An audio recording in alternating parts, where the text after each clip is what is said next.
Assalamualaikum. Waalaikumsalam.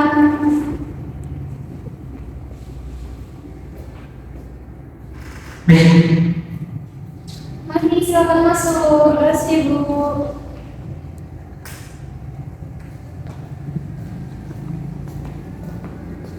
Terima kasih, Bu.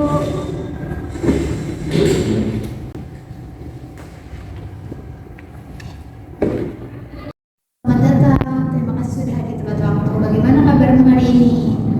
Alhamdulillah saya baik, Ibu. Cuma saya merasa lelah akhir-akhir ini. Tapi saya senang bisa datang ke sini. Oke, terima kasih ya sudah hadir. Baik, sebelum kita mulai sesi konseling pada hari ini, di sini saya akan memastikan dulu nih bahwa kamu ini dalam keadaan sehat dan juga siap untuk melakukan sesi konseling pada hari ini.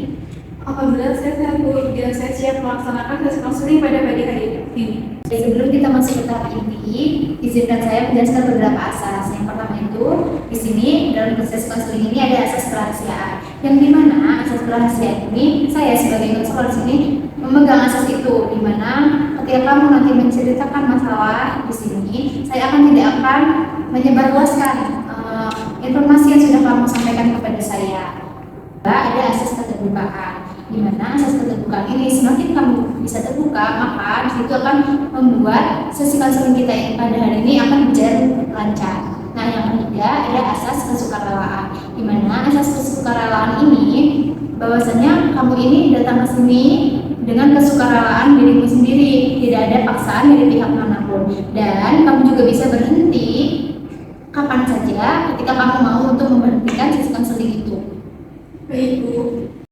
Ini akan berlangsung selama 45 menit sampai 60 menit. Nah, bila perlu kita akan lanjutkan sesi konseling ini pada pertemuan berikutnya bila diperlukan ya. Apakah kamu setuju? Baik, Bu, saya setuju. Baik, jadi kita sudah menyepakati kontrak sesi konseling pada hari ini ya. Baik, Bu. Baik, saya izin mencatat identitas kamu ya. Baik, Bu. Dan juga tanda tangan kontraknya.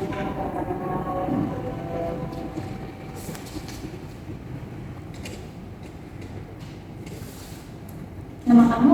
Tika siapa? Nanti sebutannya. Tika Winarti. Umur kamu? 20 tahun. Baik, kamu bisa tanda tangan sebelah sini ya. Baik, Bu.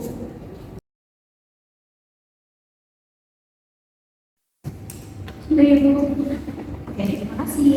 Ya. Apakah sebelumnya kamu sudah melakukan sesi konseling seperti hari ini? Belum pernah, Bu. Oke, jadi ini baru pertama kali ya? Benar, Ibu. Oke, jadi kamu jangan tegang ya. Di sini saya akan membuat kamu nyaman dan juga pelan-pelan kita akan melakukan bersama. Baik, Bu. Saya sering merasa cemas, Bu, dan saya itu akhir-akhir ini sangat cemas sekali. Dan saya sulit fokus saat belajar dan kadang merasa sendirian karena saya jauh dari keluarga atau jauh dari rumah karena saya di sini kuliah itu merantau. Oke, baik. Terima kasih sudah mau terbuka ya. Bisa kamu jelaskan lebih lanjut dan lebih spesifik kapan nih biasanya kamu merasa cemas dan merasa kesepian? Biasanya saya merasakan itu di malam hari, Bu. Ketika saya selesai kuliah, saya memikirkan soal tugas, saya takut kalau nanti nilai saya jelek, terus rasanya tuh nggak punya teman dekat di sini.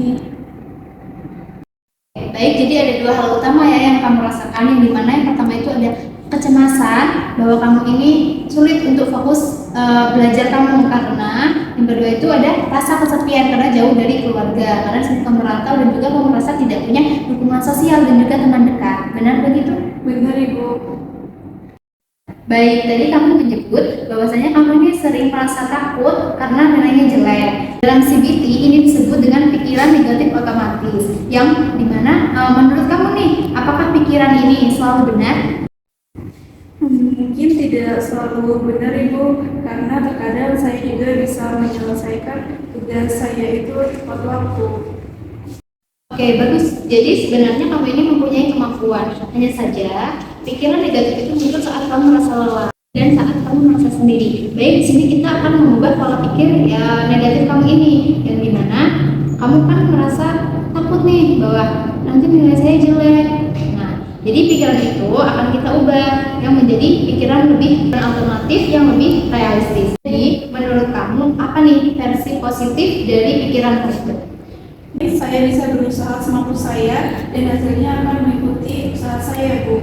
Oke, jadi itu sudah pikiran yang sangat bagus ya untuk kamu ke depannya. Dan itu sangat luar biasa. Dan itu juga sudah masuk ke pikiran yang sehat dan juga realistis.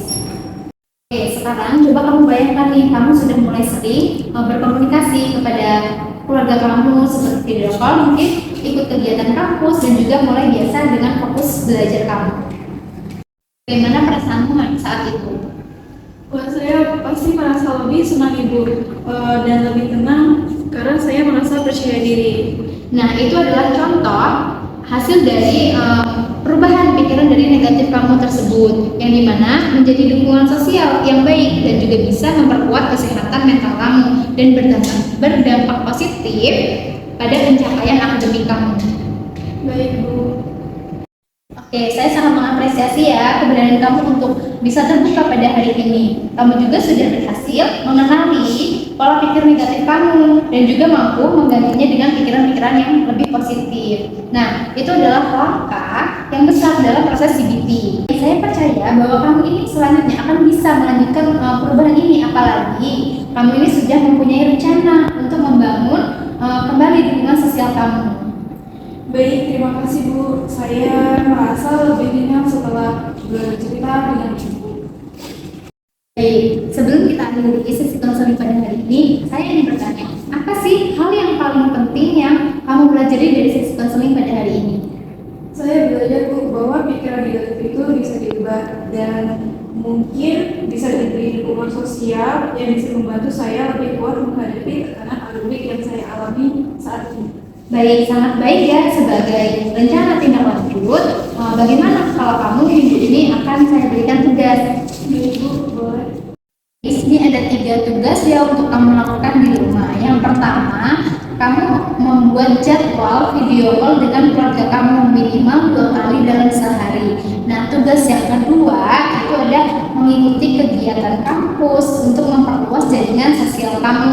Nah, tugas yang ketiga yaitu menuliskan pikiran negatif kamu dan menggantinya dengan hal-hal pikiran yang positif dari diri kamu. Apakah kamu setuju?